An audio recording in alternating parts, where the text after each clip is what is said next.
Чехия және Украина белсенділері Прагаға гастрольдік сапармен келген ресейлік Александров атанып кеткен ән және би ансамбліне қарсы наразылық танытты. Концерт кезінде демонстранттар қолдарына соғыс және оккупация әуені деген жазбасы бар плакаттармен НАТО және Еуроодақ туларын ұстаған. Наразылық акциясын Прагалық майдан ұйымдастырды. Сондай-ақ демонстранттар Украина және Сириядағы ресейлік агрессияға және чехиялық ресейшіл жендеттерге қарсылық білдірген. Белсенділердің айтуынша әскери ансамбльдер орыс армиясын насихаттаудың бір түрі.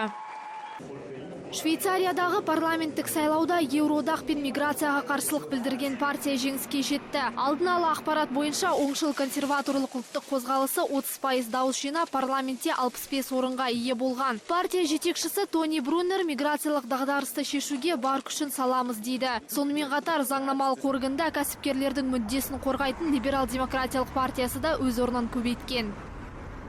Сирияның Хама провинциясында әуе шабуылдан ислам мемлекеті лаңкестік тобының 40 жихадшысы қаза болды деп хабарлайды Сириялық бақылау орталығы. Құқық қорғаушылардың айтуынша әуе соққыларынан 16 әскери техника жойылған. Орталық басшысы Рами Абдель Рахман шабуыл Ресей не Сирия ұшақтары жасауы мүмкін дейді. Естеріңізге сала кетейік, бұған дейін Әл-Каида террористік ұйымының басшысы Санафи Аль-Насрдың да қаза тапқаны туралы белгілі болған.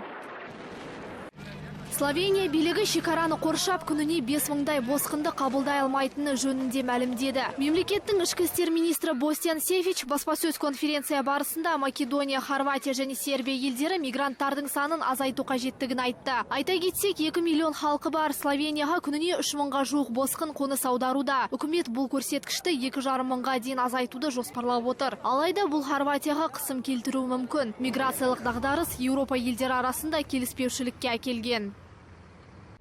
Филиппинде Коппо дауылы су тасқынға ұласып, салдарынан Аурора провинциясы мен Манила қаласы зардап шекті. Желдің жылдамдығы сағатына 175 километрге дейін жеткен. Су жағалауындағы аймақтардан 16 мыңға жуық азамат эвакуацияланды. Сондай-ақ апаттан 2 адам қаза тапқаны жөнінде белгілі болды. Биліктің хабарлауынша, қалалардың басым бөлігі электр жарығынсыз қалған. Қазіргі уақытта тайфун Лусон аралына қарай бағыт алды. Синоптиктер дауылдың қайталануы мүмкін екенін ескертуде.